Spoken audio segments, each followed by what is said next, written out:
আমাদের প্রথম বেলের শরবত হবে আজকে। আমাদের খুব একটা পছন্দের নয়, তবুও খাই আর কি পেটের জন্য, কিন্তু আমার বরের হচ্ছে খুব পছন্দের। আর আমি মোটামুটি 1.5 দিন রেস্ট নিয়ে নিয়েছি কালকের থেকে আজ পর্যন্ত। তো এখন একটু বেলের শরবতটা বানানোর চেষ্টা করছি। খুব ছোটবেলায় মাসি বেলে শরবত করে খাওয়াতো, তবে আমাদের বাড়িতে মানে আমার মা অতটা আর কি মানে আমাদের বেলের চলটা ছিল না, মাঝে মধ্যে খাওয়া হতো আর কি। তবে আমার বাবা বেল খেতে খুব ভালোবাসে। এই হচ্ছে বেলের কাহিনী। এরপরে চলো শরবতে যাই। সৃজন আজকে বেল ফাটাতে গিয়ে কোয়ার্টার ফাটি দিবে। এবার ট্রিকটা দেখো, এই কিউব আছে, দারুন দারুন।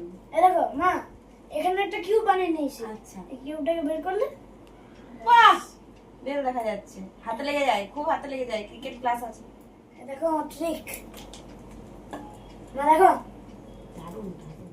এই যে আঠাগুলো লম্বা লম্বা, এগুলো এইভাবে করে কিন্তু ফেলে দিতে হবে। যতটা ফেলা যায়, সবটা হয়তো যাবেও না, তবে যতটুকুনি যায় এই আঠাগুলোকে ফেলে দিতে হবে, তাহলে গলায় আর কি কম লাগে। এখানে 2টো বেলের শাঁসটা কিন্তু আমি নিয়ে নিয়েছি। দে বাবা, জল দে তো একটু। বেটো এখানে পুরো জল ঢেলে আগে শরবত করে দিয়েছে, পাল্পটা বের করে নিয়েছিলাম, আর এইভাবে হাতে করে করে না সব ছেঁকে নিয়েছি। আর কিছুই নেই, যেহেতু আটাটা আমি আগে বের করে দিয়েছি ওর জন্যই। তো এরপরে এখানে চিনি দেবে একটু, আর একটু দাও, আর দেবো, আর একটু দাও, হ্যাঁ একটু দাও। আর দিয়ে দিয়েছি চিনিটা, এই জাস্ট একটু গুলে নিলাম। বেলটা খুব মিষ্টি, খুব একটা বেশি চিনি লাগেনি। আর সামান্য একটু বিট লবণ দেবো, ব্যাস।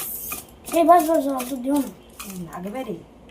বিট লবণে খুব একটা নুনের স্বাদ থাকে না তো। এই যে 2টো আইস কিউব এখানে দিয়ে দিলাম। 2টো না, 2টোতে না। এবারে একটুখানি ঠান্ডা হওয়া পর্যন্ত জাস্ট একটু গুলে নেবো। না বেটা দিস না, ঠান্ডা লেগে যাবে শোনা। ফার্স্ট আমি টেস্ট করবো। এইটুকু খেয়ে নিলে আমি ধন্য হয়ে যাবো। সৃজনের একটু পুদিনা পাতা দিলে ভালো লাগতো, রয়েছে কিন্তু ভুলে গেলাম, থাক দরকার নেই। কি রে, ভালো লেগেছে? বরফটা কিন্তু ফেলে দিবি। বরফ আমরা খাই।